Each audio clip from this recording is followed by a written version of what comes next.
Snow drifted through the streets of Sandpoint, swirling like lost time.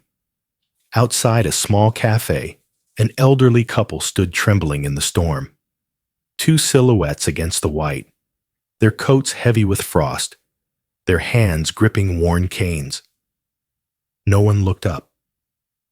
Inside, a Navy SEAL sat alone, nursing a cup of coffee gone cold. Beside him, his German shepherd lifted its head, ears forward, eyes fixed on the door, as if sensing something his handler had forgotten how to feel.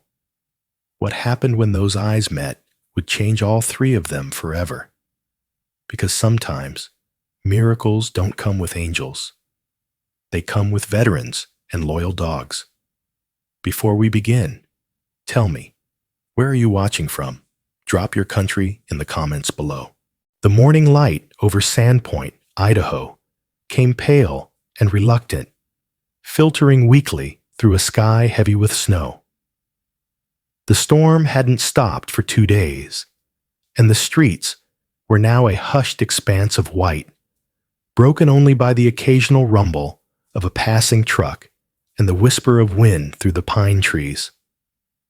The air had that sharp, metallic cold that made each breath visible, and even the harbor lay still beneath a skin of ice. The town looked as though it had forgotten motion. At the far end of Main Street stood the Harbor Lane Cafe, its windows fogged and glowing with soft amber light.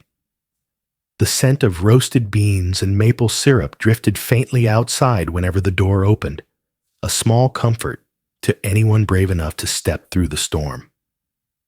That morning, 2 elderly figures stood by the entrance, uncertain whether to do just that. Walter Elliston, 84, leaned heavily on a wooden cane, polished smooth by decades of use. He was tall once, broad-shouldered, but time had folded his posture forward. His face, lined deep with years of work and worry, was the color of old parchment, and his eyes, pale blue, weary, yet alert, carried a stubborn spark that refused to dim. Beneath his coat, frayed at the cuffs, he wore a wool sweater that had belonged to his father. The hem was unraveling, but it still kept him warm. Beside him, June Elliston clutched her husband's arm for balance. She was smaller, a delicate frame wrapped in a faded navy overcoat, the kind once fashionable in the 1950s. Her hair, a soft silver, escaped from beneath her knitted hat in thin wisps that fluttered in the wind. Her gloved hands trembled, not just from cold, but from exhaustion. The world had grown too fast, too loud, and she no longer trusted her strength to keep up. The couple had been walking for nearly an hour, their boots sinking into the thick snow, leaving shallow, uneven prints that the wind erased behind them. They hadn't spoken much since leaving the small house that used to be their home, or what was left of it. The shouting, the slammed doors, the words from their grandson Colin that still echoed in Walter's mind, words sharp enough to pierce deeper than winter's chill. He had always believed family was a place of refuge, not exile. He was wrong. Maybe we shouldn't, June murmured, her voice barely audible over the wind. We can find another place. Walter looked through the cafe window. The warm light pooled across the tables, where strangers laughed, sipped coffee, and checked their phones. He saw no empty table. He saw no familiar face. Still, the cold pressed so deep into his bones that his pride began to lose its footing.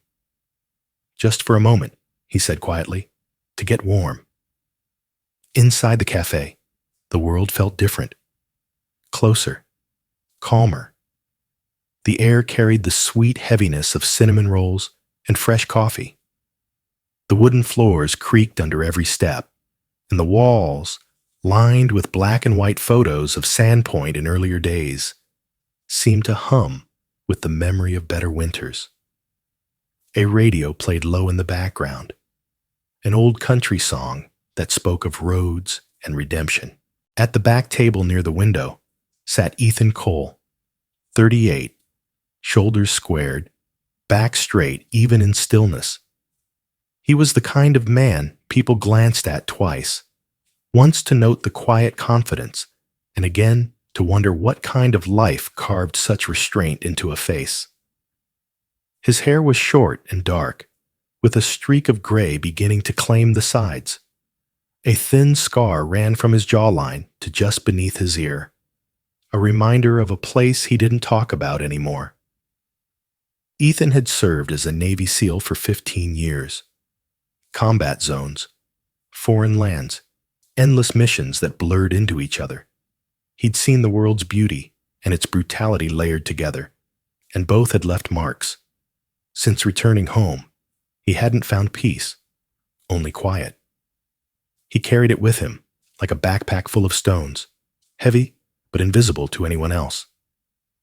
At his feet lay Shadow, a 4-year-old German shepherd, broad and lean, his black and tan fur brushed to a sheen.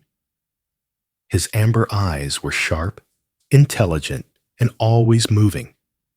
He was trained to respond to danger before it arrived, to sense fear before it became visible.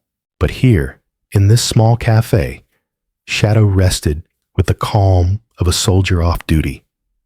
His head lay across his front paws, ears twitching to the rhythm of the room's sounds, the scrape of a chair, the hiss of the espresso machine, the steady fall of snow outside. Ethan turned the mug of black coffee in his hands. The heat had long faded, but he wasn't drinking it for warmth. He was drinking it for the illusion of normalcy, a ritual he could still control. When he exhaled, his breath fogged faintly against the window pane.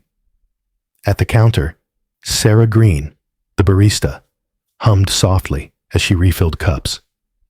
She was in her late 20s, tall, with freckles scattered across her fair skin and chestnut hair tied loosely behind her neck. There was kindness in her face, an openness that hadn't yet been worn down by cynicism. Still, she moved with the quiet fatigue of someone who had seen too many winter mornings start the same way. Customers rushing in for comfort, leaving behind tips that barely paid the rent. It was Sarah who noticed them first, the two shapes outside the door, blurred by frost and distance. She paused, towel in hand, watching as Walter leaned against the frame, his cane slipping slightly on the icy steps. June's other hand reached to steady him, her fingers trembling. Ethan saw her pause. "Something wrong?"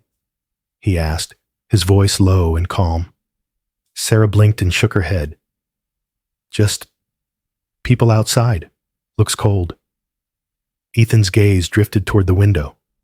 Two figures stood there in the storm, motionless, fragile as paper. A faint memory stirred. A checkpoint overseas, the silhouettes of civilians waiting for help that never came. He looked away, jaw tightening.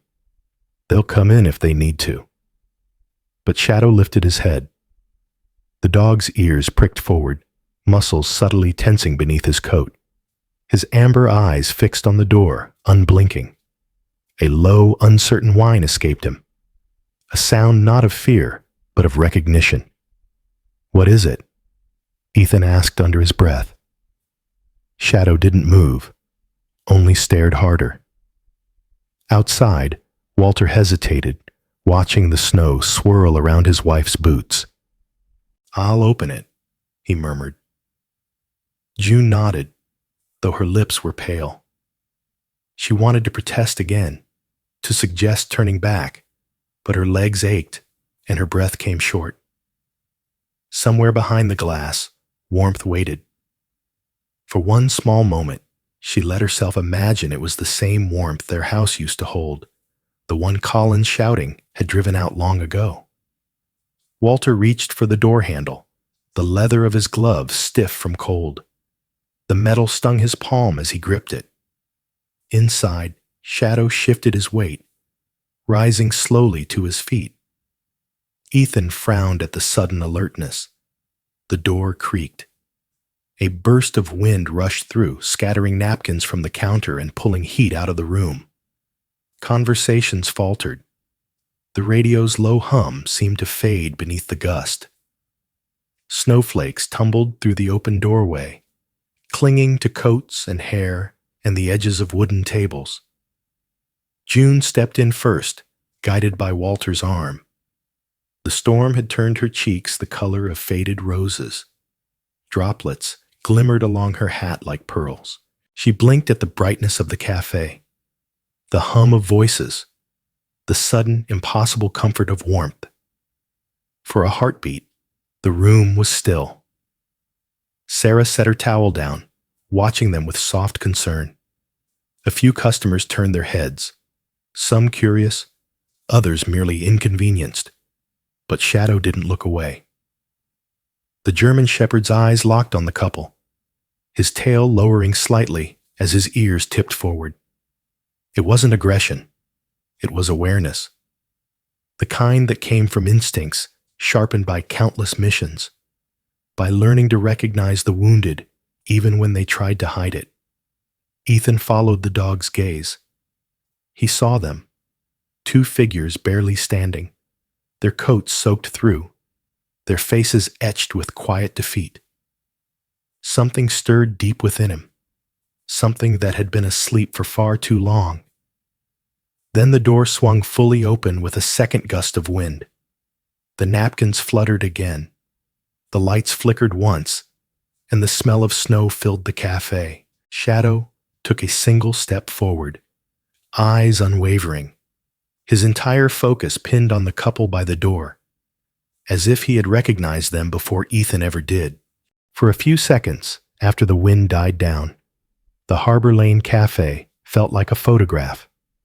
Every sound suspended, every movement held. The elderly couple stood by the door, blinking against the sudden warmth and light. Snow melted from their coats, leaving dark patches that spread like ink stains. The room slowly exhaled.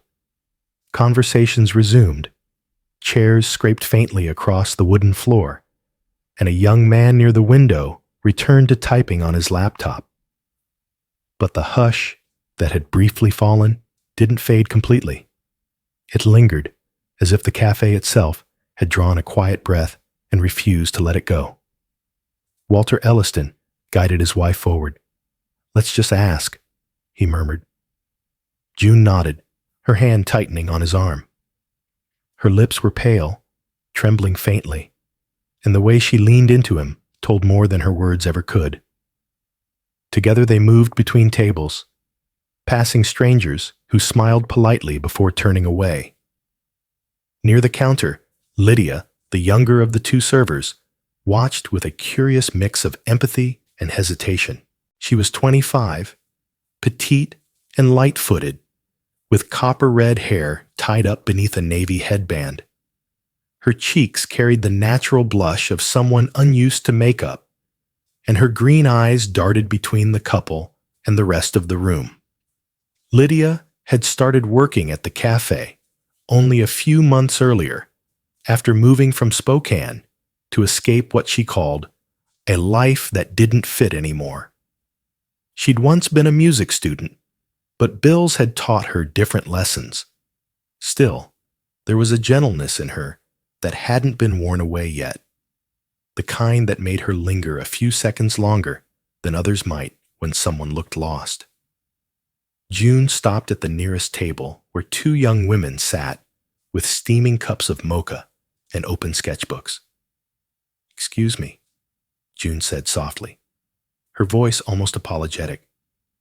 "Would it be all right if we, just for a minute, sat here?" The girls exchanged a glance, awkward smiles freezing on their lips. One shook her head quickly, mumbling, "Sorry, we're waiting for someone." June gave a tiny nod, as if she had expected that. She turned to move away, but the motion cost her balance. Her cane slipped slightly on the damp floor. Walter reached out too late, and for a terrifying instant, her weight tilted backward. Before anyone else reacted, Ethan was already on his feet. His chair slid back with a soft scrape. In 3 steady strides, he crossed the room, one hand catching June's elbow, the other supporting her shoulder. "Got you," he said, his voice low but firm. His grip was strong, the kind that steadied rather than startled.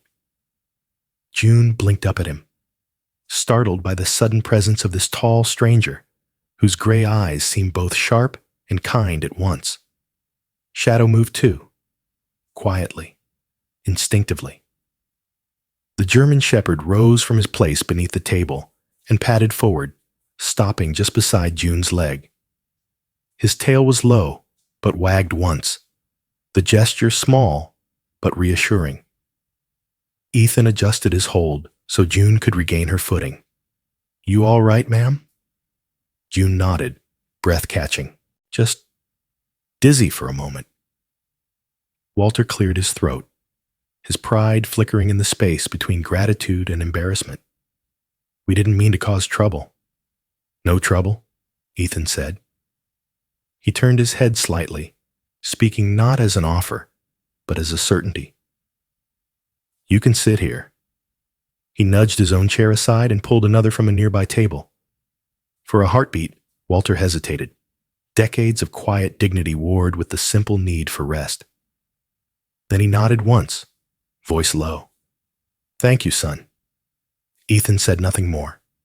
He waited until they were both seated, then signaled subtly to Lydia, who was already approaching with 2 extra mugs. Lydia set them down gently. "Something warm?" she asked. "Tea, if you have it," June said. "Just plain." Lydia smiled, the corners of her mouth softening. Coming right up, she looked toward Ethan. "You want me to refresh your coffee?" "Please," he said. When she walked away, Walter glanced toward the dog sitting by June's feet. "He's a fine animal," Walter said, his tone cautious but admiring. "Shadow," Ethan replied. 4 years old, retired early. June bent slightly, extending a trembling hand. "Retired? Like you, then?" she asked, her voice tinged with a fragile humor. Ethan's lips curved, but only slightly. "Something like that?" Shadow tilted his head, sniffing June's glove, before resting his chin lightly near her boot. June smiled faintly, her fingers brushing the fur between his ears. For the first time in hours, the cold in her chest began to thaw. Across the cafe, Sarah Green, the older barista from earlier, glanced over from behind the espresso machine. She was refilling a jar of sugar, but her attention flicked back to the table where Ethan sat with the 2 newcomers. She had seen enough lonely people to recognize the signs, how they sat too small, too polite, too careful, as though occupying space required permission. She made a note to check if they needed food once the rush slowed down. Walter removed his hat, revealing a crown of thin white hair. He set it carefully on his knee, eyes drifting toward the window. Snow still fell outside, relentless, the weight of it pressed against the glass, muffling the world beyond. "We didn't think it had come down this hard," he said quietly. Ethan followed his gaze. "Storm came early this year," he said. "People weren't ready." Walter gave a dry laugh. "Seems to be a theme these days." June's hand found her husband's beneath the table, fingers curling around his. Ethan didn't ask what they were doing out in that weather, yet something in his posture shifted, the soldier's alertness softening into human concern. He had seen pain masked behind politeness before. Lydia returned with the tea, steam curling gently from the cups. "Careful, it's hot," she said, setting them down. She lingered for a heartbeat longer than necessary. June met her eyes and smiled, a small, grateful thing. Lydia saw the faint tremor in the woman's hands and wanted to ask if she was all right, but the words caught behind her throat. Instead, she said softly, "If you need anything else, I'll be right over there." "Thank you, dear," June replied. When Lydia walked away, Ethan noticed the subtle way June turned her wrist as she lifted the cup. It was a small motion, but practiced, the movement of someone accustomed to hiding pain. The sleeve of her coat slipped down slightly, just for a moment, long enough for him to see the edge of a dark mark running along her skin, shaped not like a fall or a bruise from age, but the deep oval imprint left by fingers that had gripped too tightly. June caught him looking and tugged her sleeve back quickly, forcing a smile that didn't reach her eyes. "Clumsy, that's all," she said quietly, as though reading his thoughts. "Fell last week." Ethan didn't reply. Years of field experience had taught him to tell when someone was lying, not maliciously, but out of habit, out of fear. He glanced toward Shadow, who was now resting at June's feet again. The dog's ears had lowered slightly, eyes half closed, yet his body stayed alert in that subtle, trained way, tense but still. Walter sipped his tea without noticing the exchange. "Been coming through this town since before they paved Main Street," he said. "Didn't used to be so busy." Ethan nodded absently, though his focus lingered on June's trembling hands. He remembered missions where people's stories hid behind gestures, not words. Signs of bruises they swore were accidents, of fear that wore politeness like armor. The cafe felt suddenly smaller, the warmth sharper. Sarah passed by and refilled his cup without asking. "New friends?" she said quietly. Ethan's reply was simple. "Maybe." When Sarah left, he looked back at the couple. June sat very still, staring into the cup, as though searching for answers in the tea leaves. Walter reached across and patted her hand. "It's good to sit again," he said softly, "just for a minute." June smiled faintly, but Ethan saw her knuckles whiten. Outside, the storm deepened, snow swirling against the window like restless ghosts. And there, beneath the table, Shadow's amber eyes flicked open. The dog looked first at Ethan, then at June, then back again, watchful, protective, understanding something unspoken. Ethan followed his gaze. The faint bruises on June's wrist told him this wasn't just about shelter from the cold. Something else had followed them here, something invisible but heavy. He didn't know yet what it was, only that he couldn't look away. The clock above the counter ticked once, soft but clear. June's sleeve slipped again as she reached for the sugar jar, and the bruise caught the light. Ethan's hand stilled on his mug. She froze, realizing what he'd seen. "It's nothing," she whispered. But Ethan knew better. The snow outside had thickened into a steady white curtain, blurring the shapes of the town into soft silhouettes. From inside the Harbor Lane Cafe, the storm looked almost peaceful, but the air around the small table near the window had grown heavy, thick with things unsaid. Ethan sat back in his chair, one hand loosely around his coffee mug, the other resting on his knee near Shadow's leash.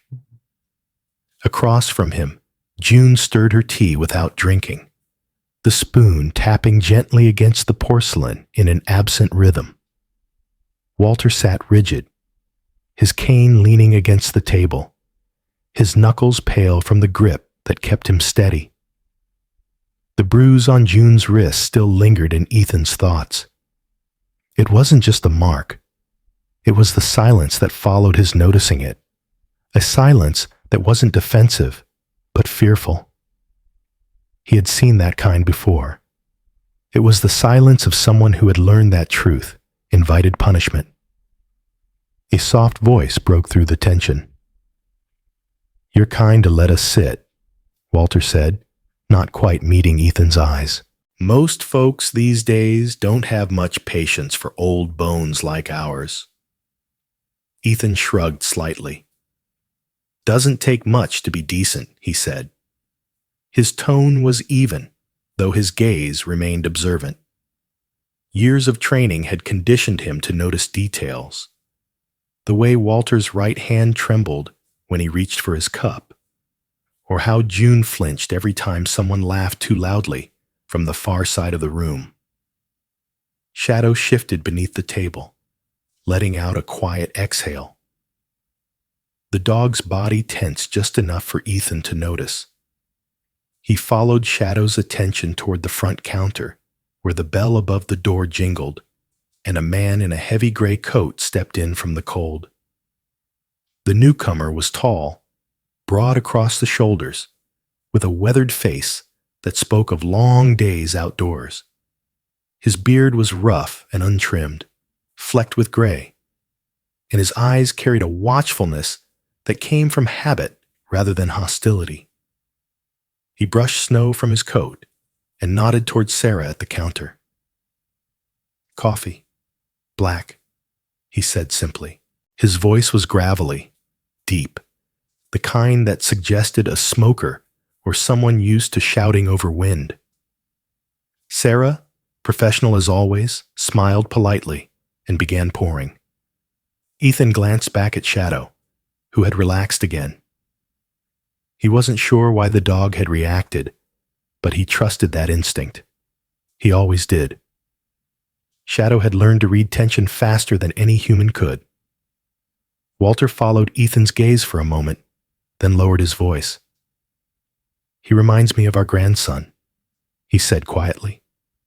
Ethan turned back, unsure whether Walter meant the man at the counter or the dog. "Your grandson?"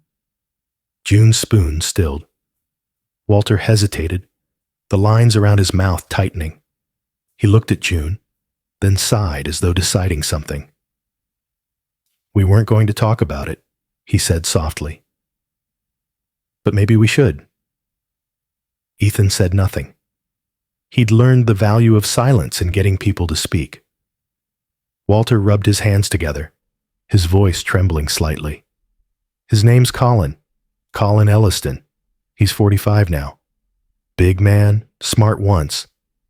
Maybe too smart for his own good. He was supposed to take care of us after his mother passed." Walter's eyes went distant.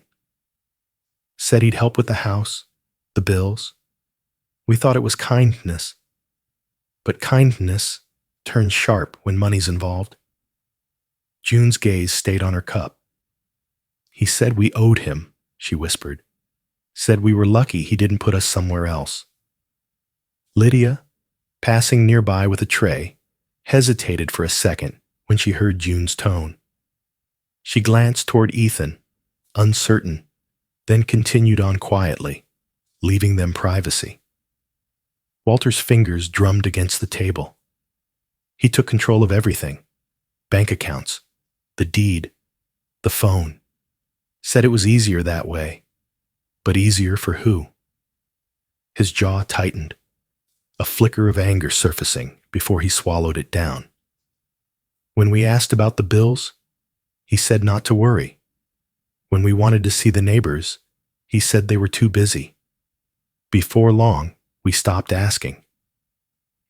Ethan's stomach twisted in quiet recognition. He had seen domination like this before, control disguised as care, isolation wrapped in the language of love. "And last night?" he asked. Walter nodded slowly. "He was drinking again. Storm rolled in, and he said he didn't want us costing him more electricity. Called it dead weight." His eyes darkened. "I told him he'd regret speaking that way to his elders. He didn't like that." June's voice cracked. He threw a mug. It shattered near the fire. Her fingers touched the edge of the bruise unconsciously. "He told us to leave if we didn't like how things were run." Walter's voice dropped to a rasp. So we left, with what we could carry. The cafe hummed quietly around them, the low sound of life continuing, unaware of the storm that existed at their table. Ethan's jaw flexed as he stared at the snow outside. He'd fought wars overseas and seen men destroy families for power, but the cruelty in this story felt different. Smaller, pettier, but somehow more vile for being domestic. Shadow's ears twitched again. He had shifted position slightly, placing himself so that his body now angled between the couple and the main walkway. It wasn't aggressive, just instinct. Protective. Ethan followed the dog's line of sight and noticed a group of customers entering, stamping snow from their boots. One of them, a man in his early 30s with dark hair and a patchy beard, laughed too loudly. The sound made June startle. Shadow's tail stiffened. Ethan placed a hand on the dog's collar, murmuring, "Easy, boy." The door closed again, muting the outside world. Lydia approached once more, setting down a plate with 2 slices of pie. "On the house," she said with a gentle smile. "Something warm helps." June's lips quivered as she smiled back. "That's very kind, dear." Lydia hesitated, lowering her voice. "You folks from around here?" Walter nodded. "Born and raised." Her brow furrowed. "Thought so. You look familiar. You used to come to the hardware store, right?" Walter blinked. "Years ago, maybe." Lydia smiled faintly. "My dad ran the counter then. Said you built half the houses near Elm Street." Walter chuckled softly, a sound that didn't quite reach his eyes. "Built a few roofs that still don't leak." Lydia lingered a second longer, reading something unspoken in their posture, the exhaustion that came from more than cold weather. "If you need anything else, I'm around," she said, then quietly returned to the counter. Ethan leaned forward, elbows resting on the table. "You said he controls the bank accounts?" Walter nodded. "Everything. My pension, June's insurance. I couldn't even buy her new shoes without asking." June tried to laugh, but it came out brittle. "He says it's for our protection." "From what?" Ethan asked. Walter looked up, and for the first time, Ethan saw anger burn beneath the man's restraint. "From living free," he said simply. Shadow shifted again, his body tightening slightly. Ethan noticed the way the dog's eyes tracked toward the front door once more. He heard it this time. The faint sound of heavy boots crunching outside before pausing just beyond the glass.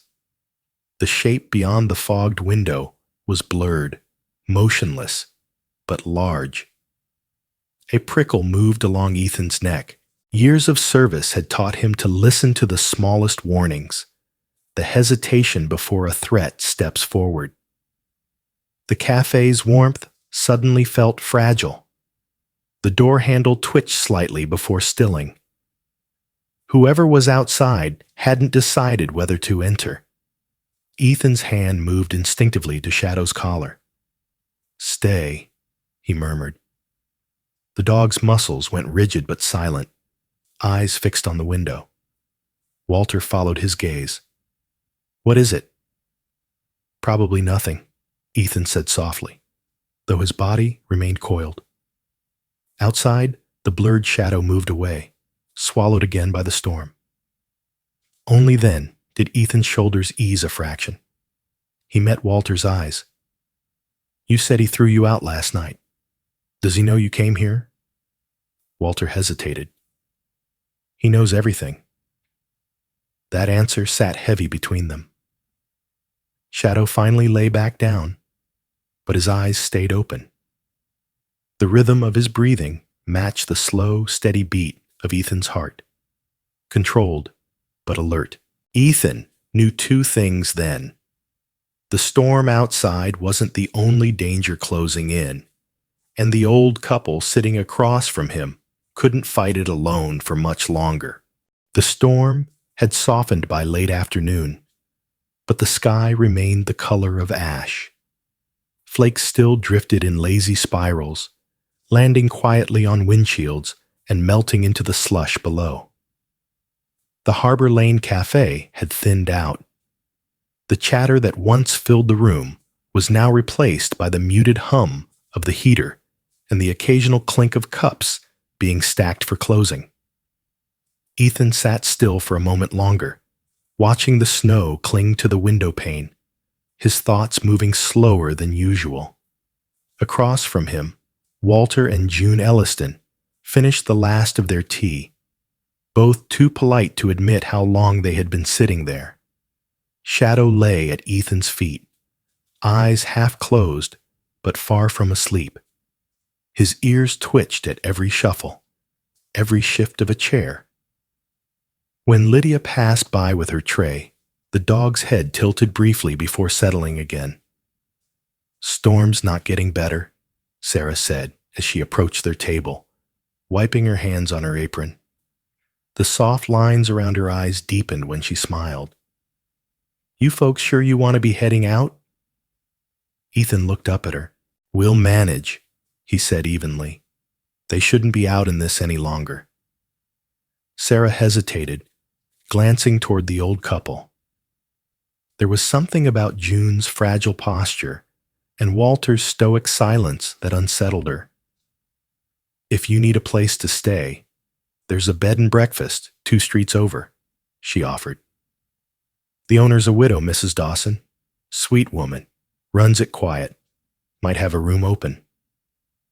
Walter shook his head, forcing a thin smile. "Appreciate it, miss, but we don't have much left to pay with." Sarah opened her mouth to respond, but Ethan cut in gently.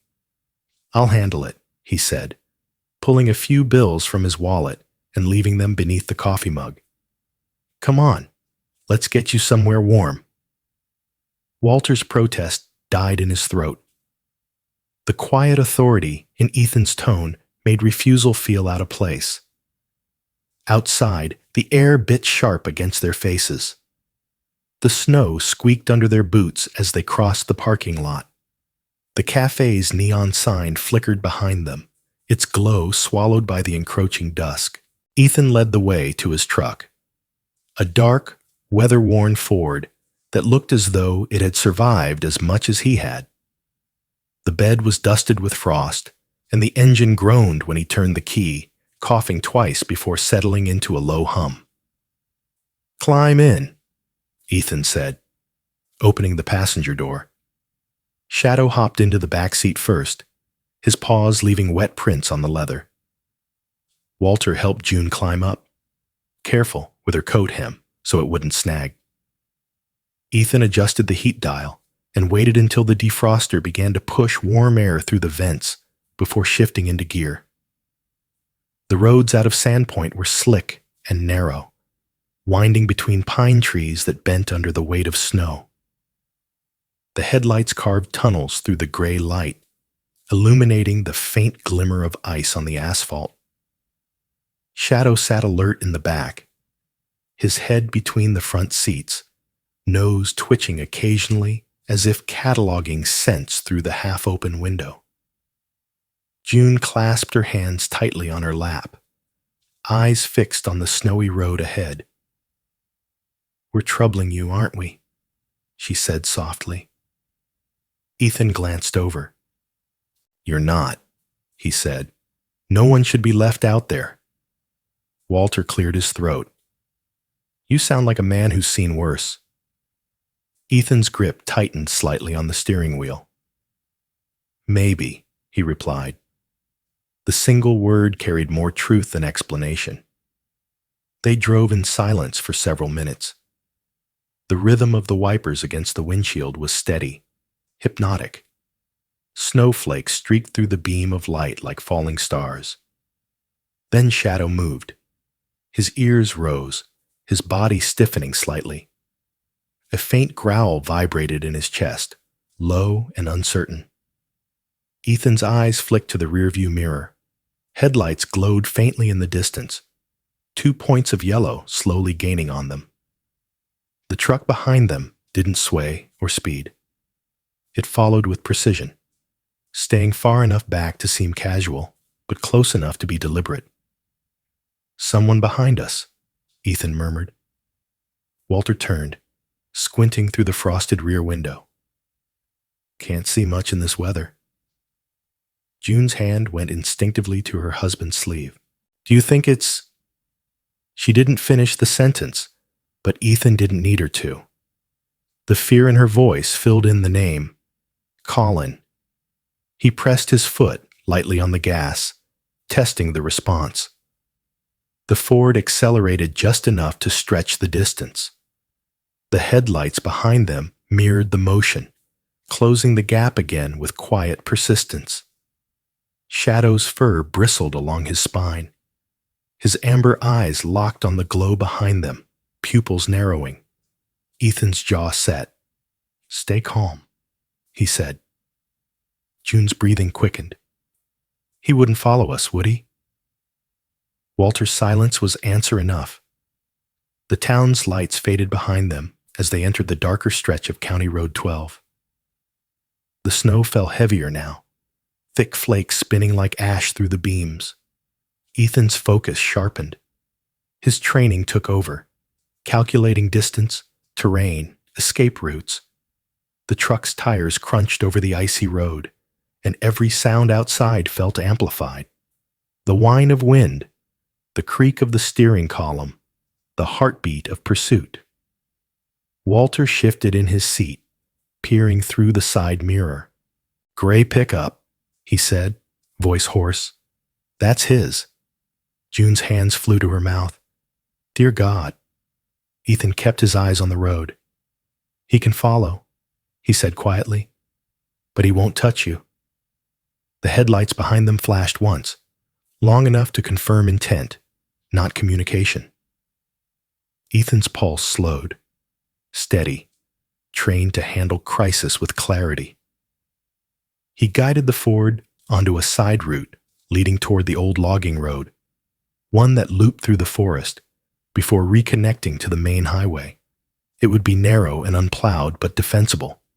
Shadow turned to look out the rear window, muscles taut.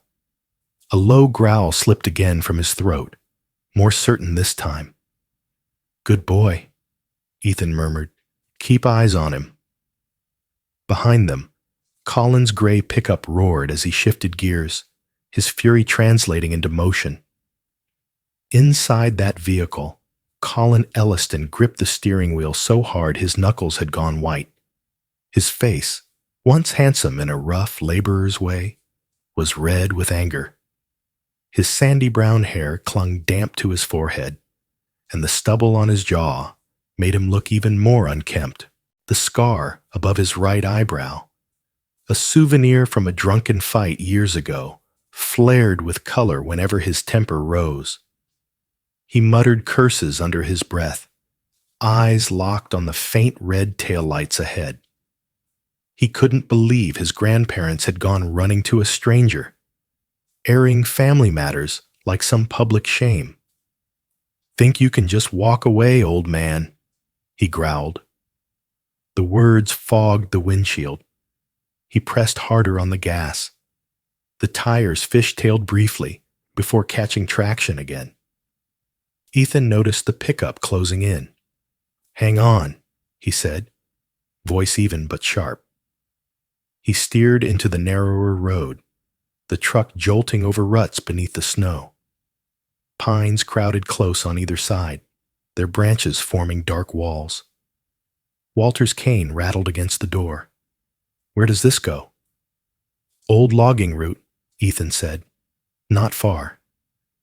Shadow shifted forward, front paws on the console now. The German shepherd's breath fogged the window, his ears rotating like radar.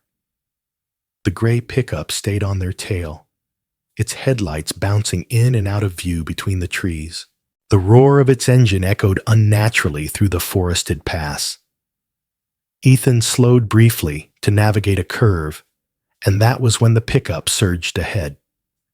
It swung wide, sliding across the icy road before jerking to a stop sideways in front of them. Tires screeched against packed snow. Ethan hit the brakes, the Ford skidding to a halt only yards away. Colin stepped out, slamming the door behind him. The cold wind whipped his coat open, revealing a flannel shirt stained near the collar. His breath came out in hard bursts. The anger in his eyes burned through the snow's haze. "Stay inside," Ethan said calmly to Walter and June. He opened the door, boots sinking into the snow. Shadow followed, jumping down beside him, every hair along his back standing upright. Colin's voice cut through the storm. "You think you can take what's mine?" Ethan didn't answer yet. He let the silence stretch, the wind filling the space between them. Inside the truck, June's tears slipped silently down her cheeks as Walter gripped her hand. He had seen this look in Colin's eyes before, but never with a stranger standing in his path. Ethan stepped forward, posture composed, eyes steady. The air between the two men felt charged, like the seconds before lightning finds ground. The confrontation had arrived. Wind screamed through the trees, carrying snow that moved sideways across the empty stretch of road. The gray pickup sat broadside ahead, its headlights cutting twin cones through the storm. Ethan's Ford idled in the center of the narrow path, the exhaust curling upward in ghostly plumes. Between the two vehicles, the world was reduced to shades of white, steel, and breath. Ethan stepped forward, his boots crunching into the ice, Shadow pacing silently at his heel. Colin Elliston stood beside his truck, shoulders heaving beneath a thick flannel coat that strained at the seams. Snow gathered in his unkempt hair and beard, but he didn't seem to feel it.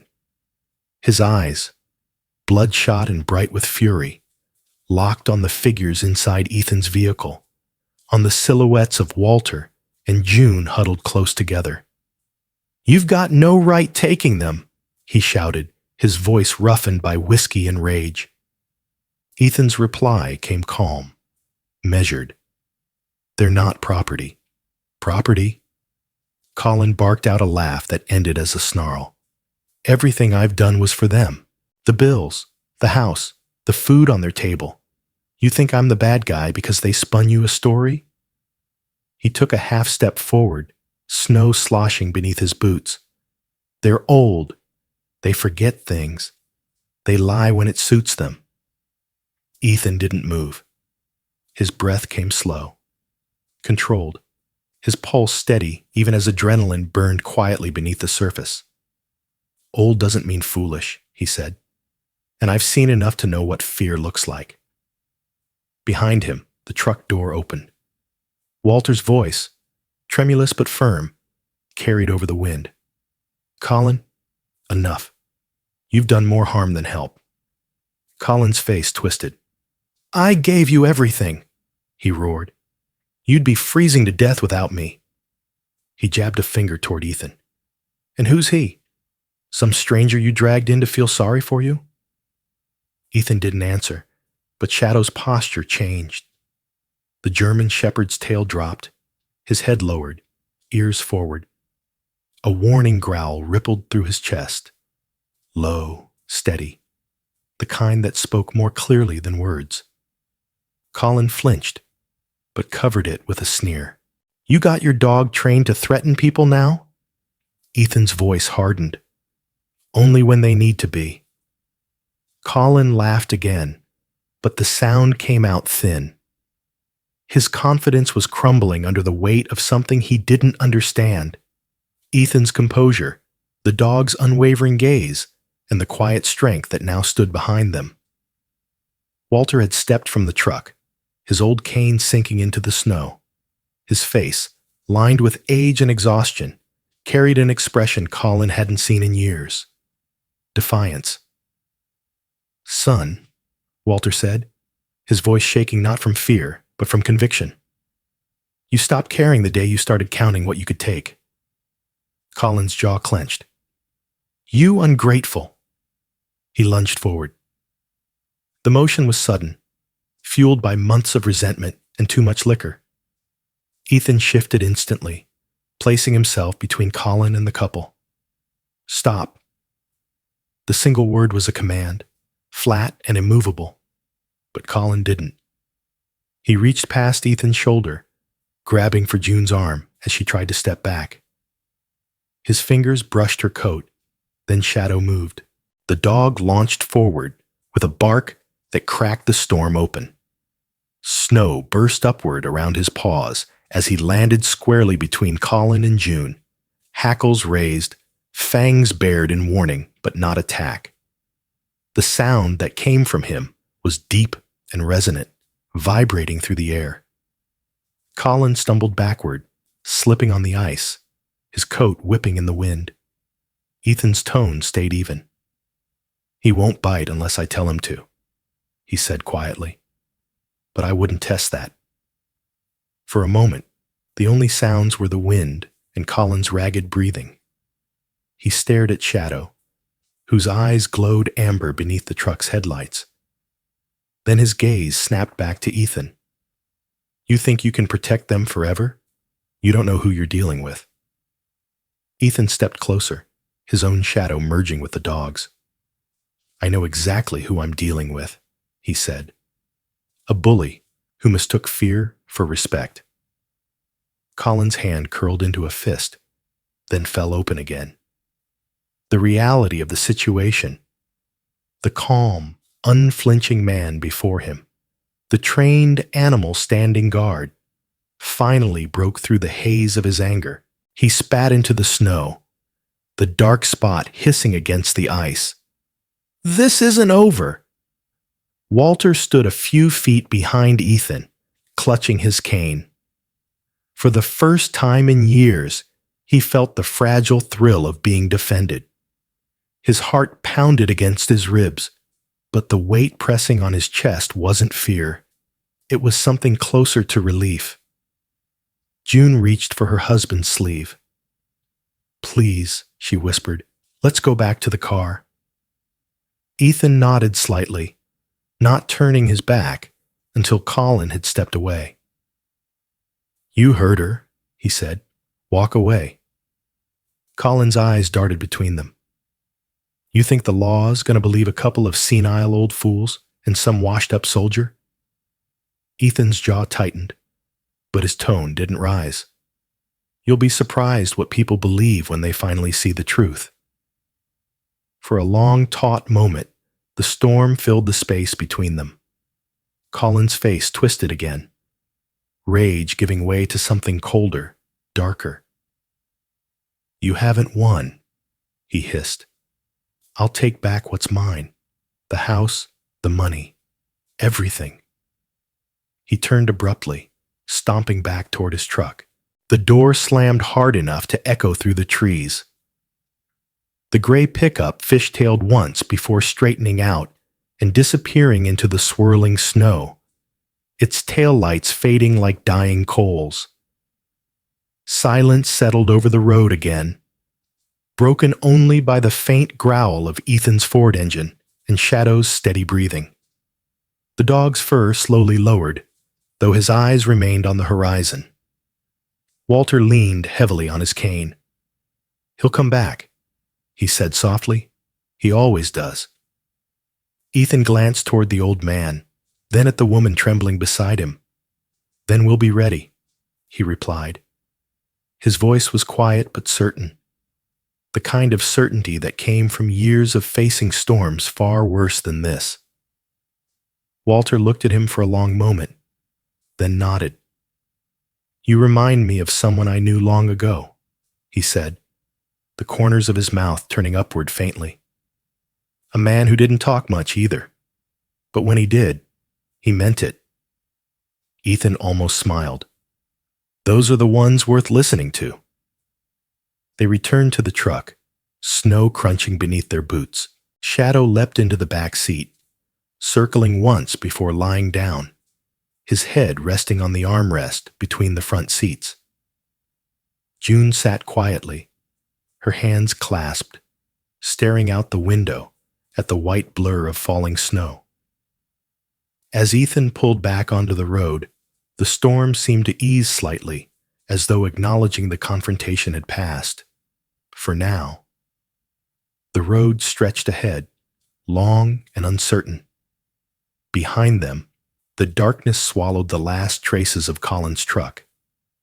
But Ethan knew this wasn't the end. Men like Colin didn't retreat. They regrouped. And when they came back, they brought more than anger. They brought paperwork, threats, and the cold cruelty of the law.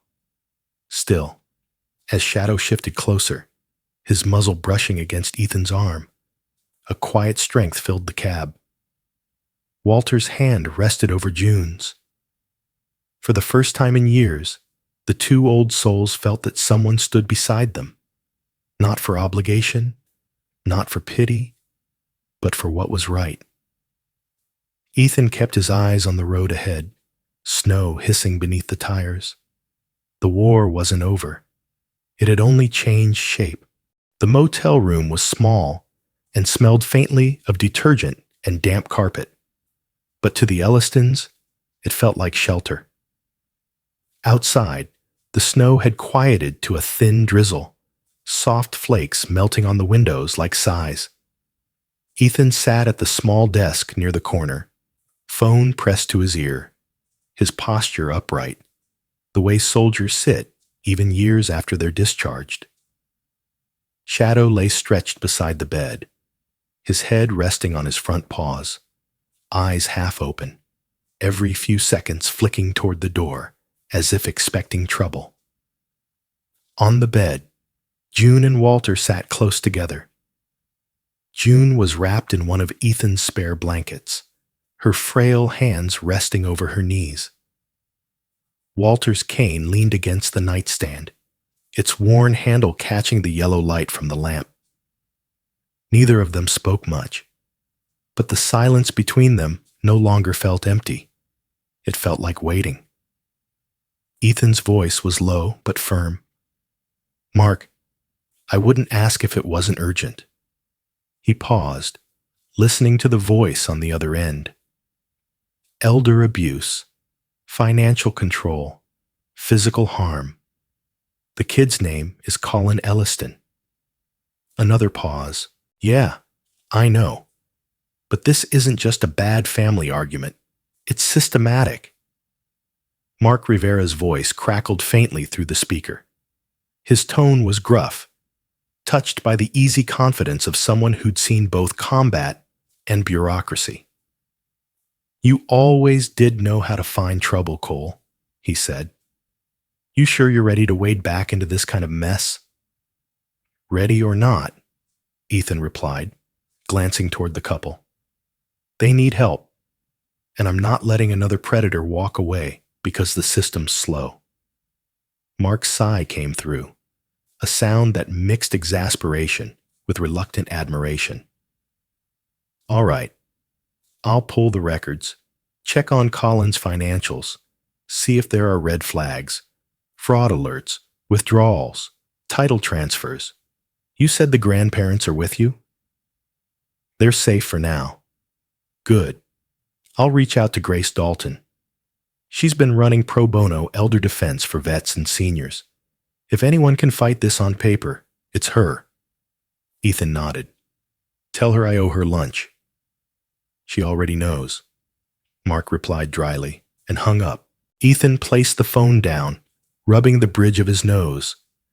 The exhaustion that crept over him wasn't physical. It was the kind that came from seeing injustice dressed up as care.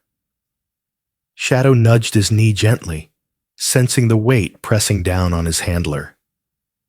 "Yeah," Ethan murmured, scratching the dog's ear. "We're not done yet." A soft knock broke the quiet. June flinched at first, but Ethan was already moving toward the door. He opened it slightly and relaxed when he saw Lydia standing there, bundled in her thick green parka, a scarf wrapped around her neck. Her cheeks were flushed from the cold, and in her gloved hands she carried a paper bag that smelled faintly of soup and fresh bread. "I didn't mean to intrude," she said, her voice uncertain but kind. "I just thought they might need something warm. The cafe's closing early, and I had extra." Ethan smiled faintly. "You didn't have to, but I'm glad you did." Lydia stepped in carefully, brushing snow from her sleeves. She glanced around the small room, taking in the modest furniture, the old couple sitting quietly on the bed. "Hi again," she said softly, offering a smile to June. "Brought some vegetable soup and rolls, and—" She hesitated, pulling a folded sweater from her bag. "This belonged to my grandmother. I think it'll fit you." June blinked, her lips trembling. "You're very kind, dear," she whispered, taking the sweater with both hands. The wool was soft, pale blue, faintly worn at the edges. It was the sort of thing that carried warmth even when cold. She clutched it to her chest for a moment before slipping it on. "I haven't had anyone make me soup in a long time." Lydia smiled. "Then it's about time someone did." She ladled the soup into bowls, the steam rising gently into the cold air of the room. Walter muttered something about not deserving charity, but Lydia cut him off with a grin. "It's not charity, sir. It's Idaho hospitality." The room eased a little after that. June ate slowly, spoon trembling slightly, while Shadow rested his chin on the edge of the bed, eyes flicking between each person like he was making sure everyone stayed safe. Lydia crouched to pat him gently. "You're a beautiful boy, aren't you?" "He knows it," Ethan said, a ghost of humor flickering across his face. After a few minutes, Lydia straightened. "I'll leave you folks to rest," she said softly. "You all look like you've had enough of the world for one day." June reached out, gripping her hand. "Thank you," she said. Her voice cracked, and to her own surprise, tears welled in her eyes. "For remembering that we still matter." Lydia froze for a heartbeat, then squeezed June's hand gently. "You matter more than most people realize." Then she slipped out into the night, her boots crunching softly against the snow. Ethan stood at the door for a moment after she left, watching her figure disappear into the swirling white. There were still good people left in the world, people who didn't need to be asked before they cared. An hour later, another knock came, this one firm, confident.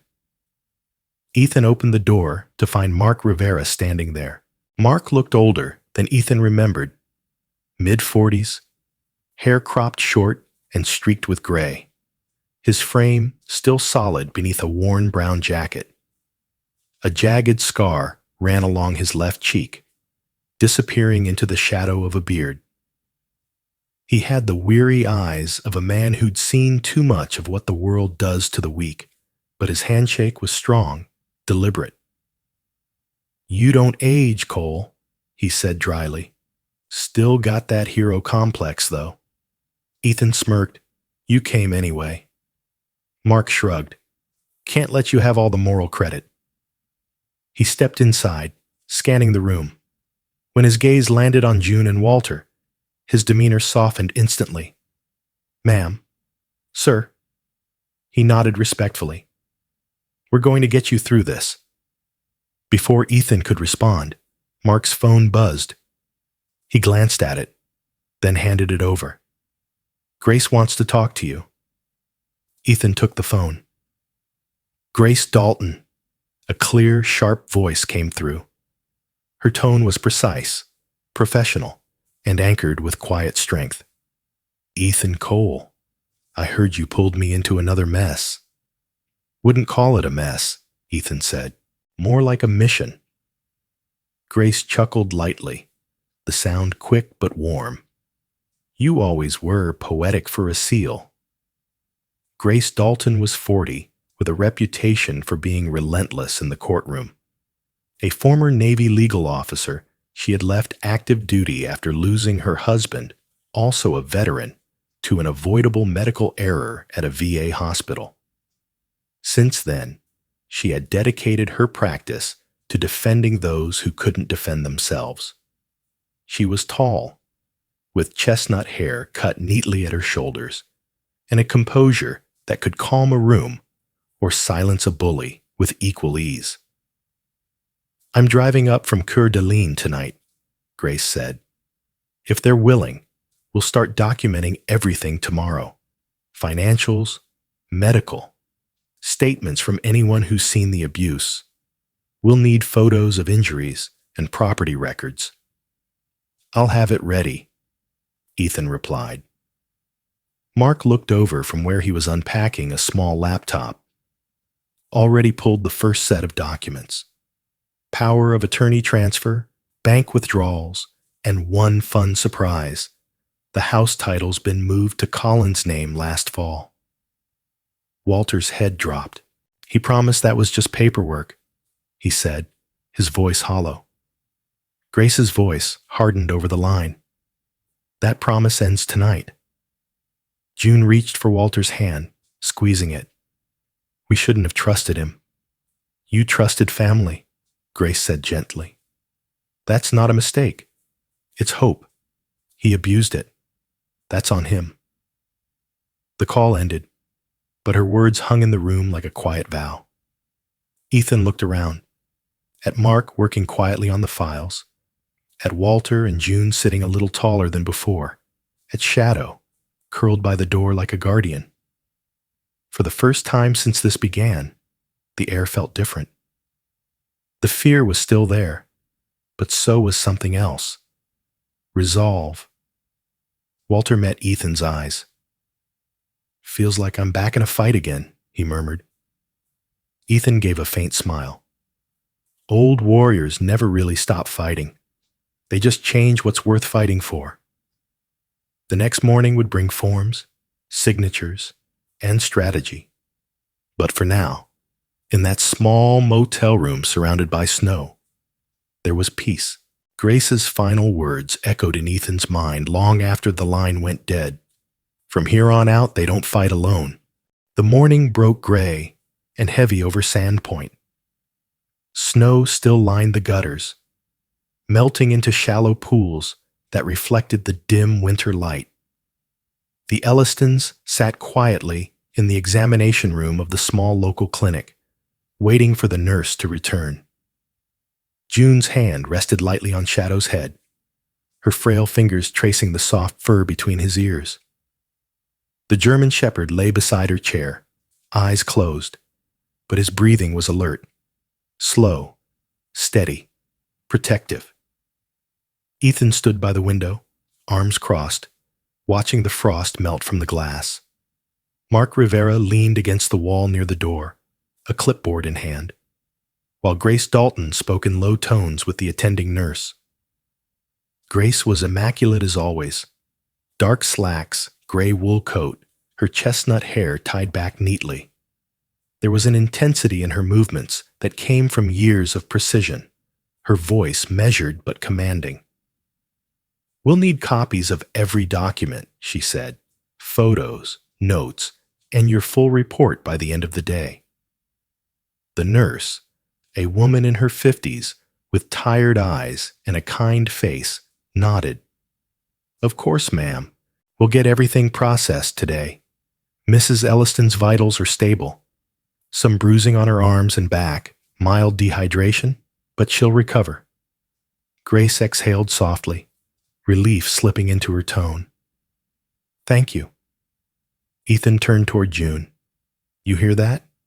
You're going to be fine." June smiled faintly. "I think I already am," she said, her voice trembling just a little. She leaned down to Shadow, whispering something only he could hear. "You're an angel, aren't you? A guardian in fur." The dog's tail thumped once against the floor. Walter sat across the room, hands clasped over his cane. He had the look of a man whose body was failing him, but whose spirit refused to yield. "You think they'll find what they need?" he asked. "They'll find more than that," Grace replied, gathering her papers. "The search warrant came through an hour ago. Sheriff's team is already en route to your property. If Colin's been hiding what we think he has, this ends today."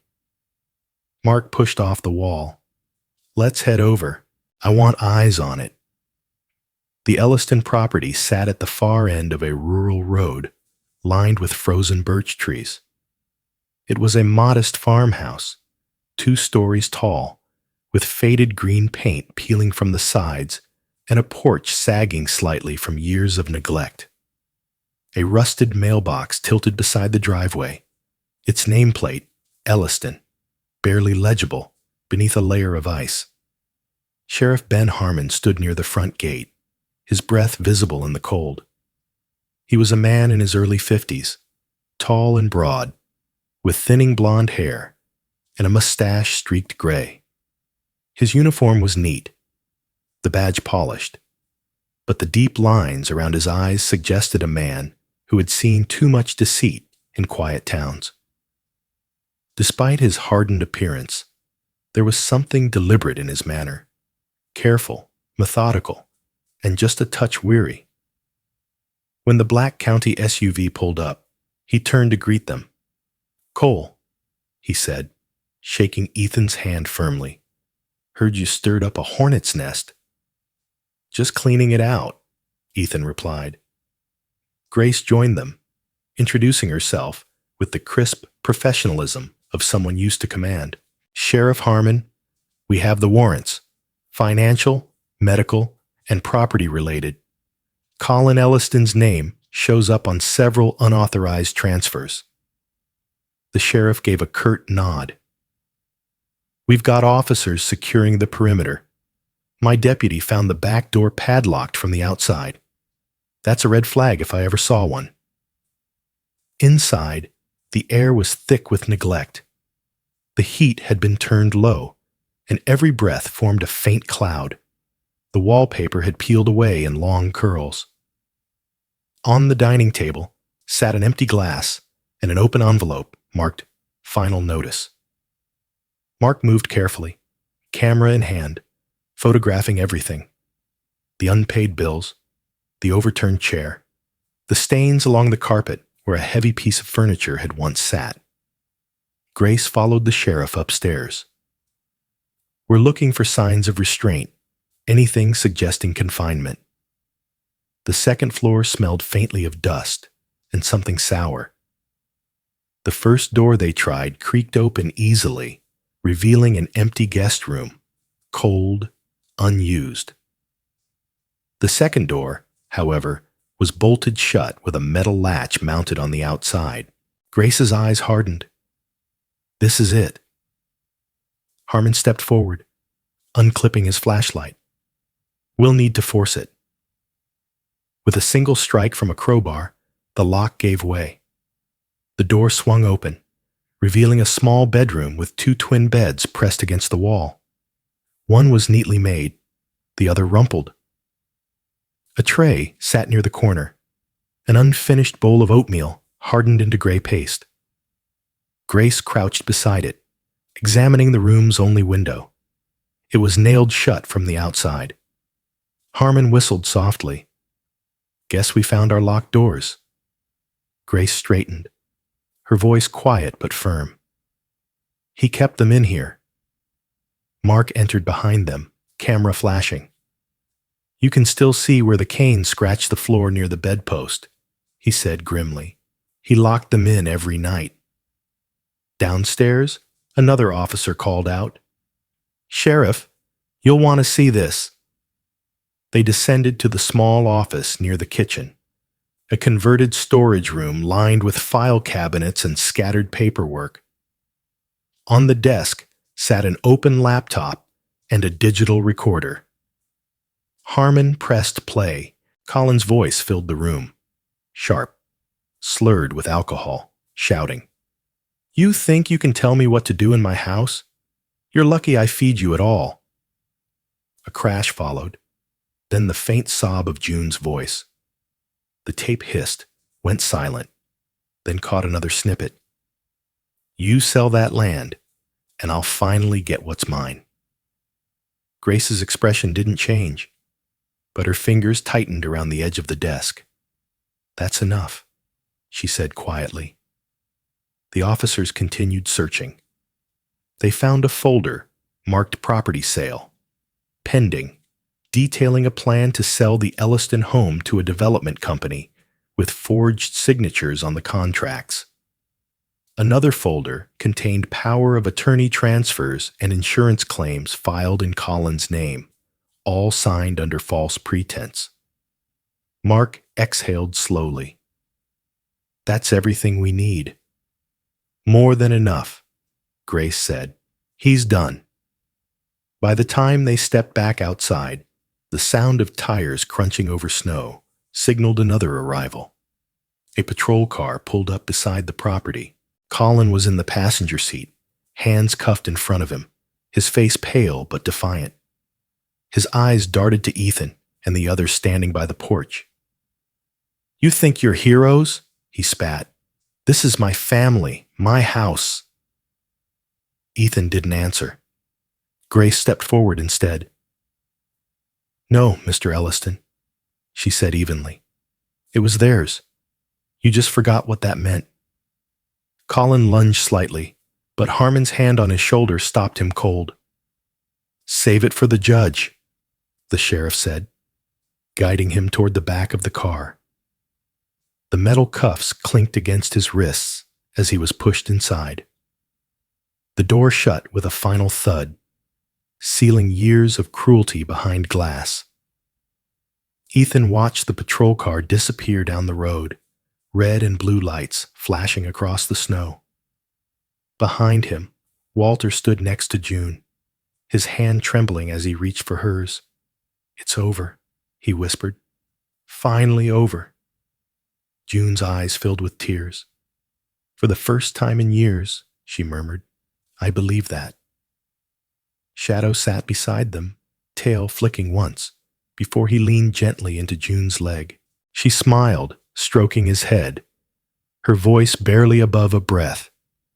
You really are an angel in this winter, aren't you? Ethan turned toward the fading lights of the patrol car, exhaling a long breath he hadn't realized he'd been holding. Justice, he said quietly, comes slow, but it comes. Spring came slowly to Sandpoint, as though the town itself was afraid to believe in warmth again. The snow along Harbor Lane melted into ribbons of silver water that ran down the gutters, feeding the first stubborn shoots of green grass. The lake shimmered at the edge of town, its ice finally gone, and the air smelled faintly of pine and wet soil. It was the kind of morning that whispered renewal, the kind Walter and June Elliston had not dared to hope for in a long time. The small courthouse downtown had been full that day, weeks earlier, the light filtering through high windows onto faces lined with judgment, pity, or quiet admiration. Colin Elliston had sat at the defense table in his wrinkled shirt, his arrogance finally wilted. The evidence had been too clear, too overwhelming. The forged signatures, the bank records, the recordings of his rage. Grace Dalton's voice had carried through the room like tempered steel, sharp but controlled. This is not a misunderstanding, she had said. It is the systematic exploitation of the vulnerable, and today it ends.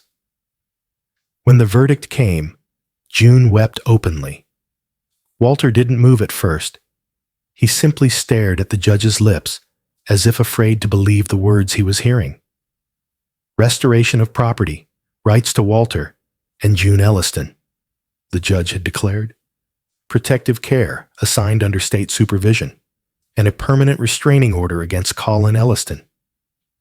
Now, months later, their house no longer felt like a prison.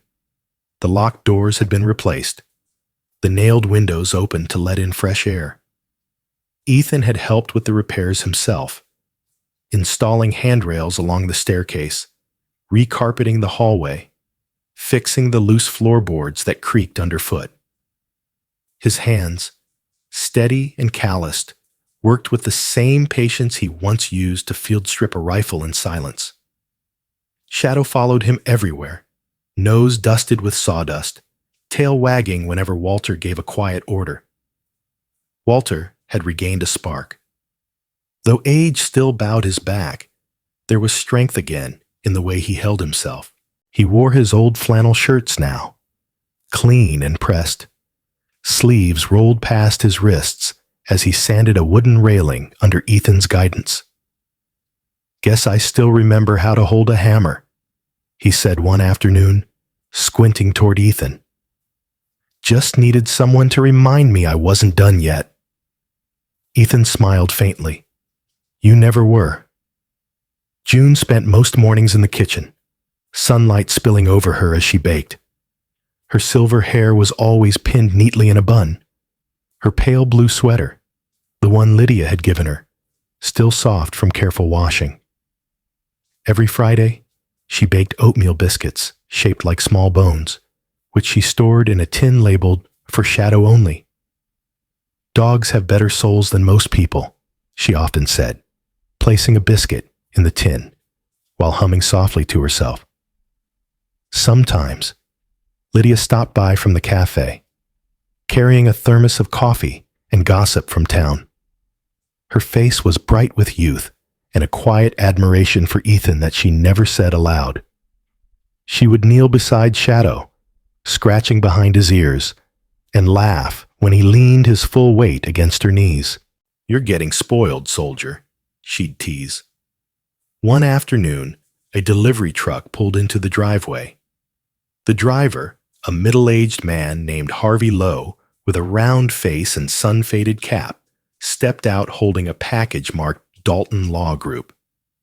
"Special delivery," he said, handing it to Ethan. "Looks official." Inside were the final settlement papers and a short handwritten note from Grace. "Case closed. Justice served. Now live. Don't just survive." Ethan folded the note carefully and slipped it into his pocket. He could almost hear Grace's voice. Sharp, witty, endlessly composed. She'd called him 2 nights before, saying she was taking on a new case for a veteran's widow in Coeur d'Alene. "You've done your part," she had said. "Now let them do the rest. Healing doesn't happen when you're still standing guard."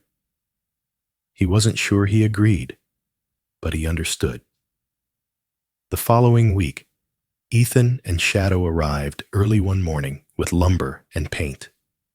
The lake glimmered behind the house as mist rose from its surface.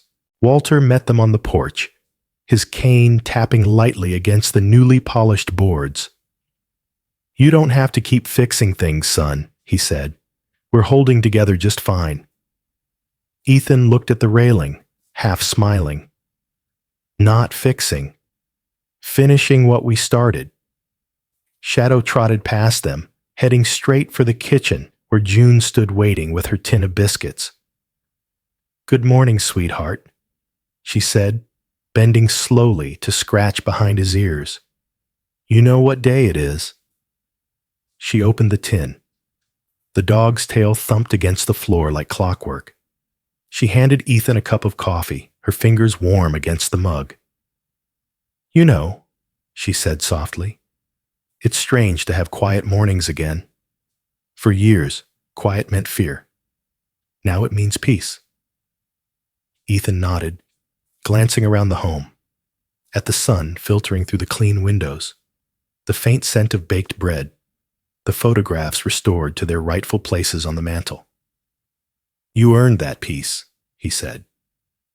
Walter sat in his armchair, polishing a small wooden whistle he had carved himself. It was clumsy, but charming, the kind of project a younger man might have given up on, but an old one found purpose in. "Watch this," he said, bringing the whistle to his lips. A soft tone emerged, barely audible, but enough for Shadow's ears to perk instantly. The dog padded over obediently and sat at Walter's feet, waiting for the next command. Walter chuckled, his voice deep with satisfaction. "See that? Still got it." June laughed gently from across the room. "You and that dog," she said. "You two might start a club." Ethan smiled. "He listens better than most men." They all laughed at that, the kind of laughter that rolls out gently, like sunlight on still water. Later that day, Lydia arrived with a basket of muffins and the latest newspaper. "Your story's in here," she said, unfolding the front page. The headline read, "Elderly Couple Wins Justice After Months of Abuse. Veteran and K9 Team Credited for Intervention." June covered her mouth, eyes wide. "Oh my." Ethan shifted uncomfortably, unused to praise. "They didn't have to print that," he murmured. Lydia smiled. "Maybe they did. Sometimes people need to see that good still wins." The afternoon slipped into soft gold.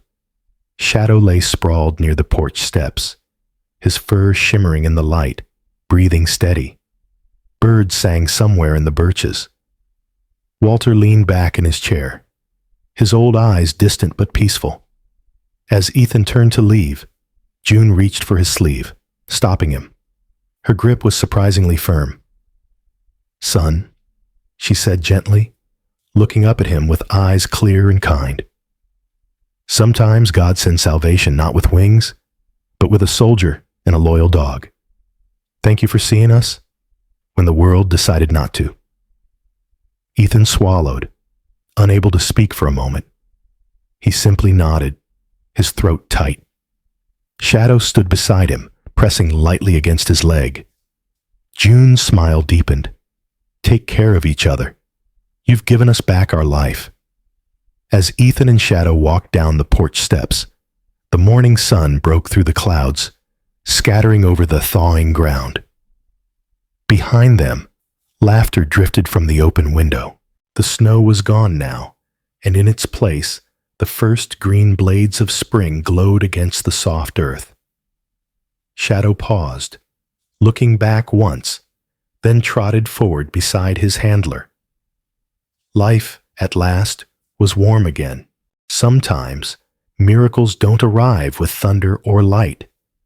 They come quietly, in the form of a man who refuses to look away, and a loyal dog who still believes the world is worth protecting. What happened to the Ellistons is more than a story of justice.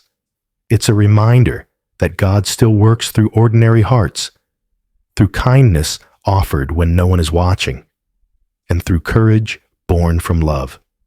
In a world that often feels cold and divided, this story calls us to see one another again, to listen, to care, to stand beside those who have been forgotten. If this story touched you, share it with someone who needs hope today. Leave a comment below. Subscribe for more stories of faith and compassion. And may God bless you and all those you hold dear.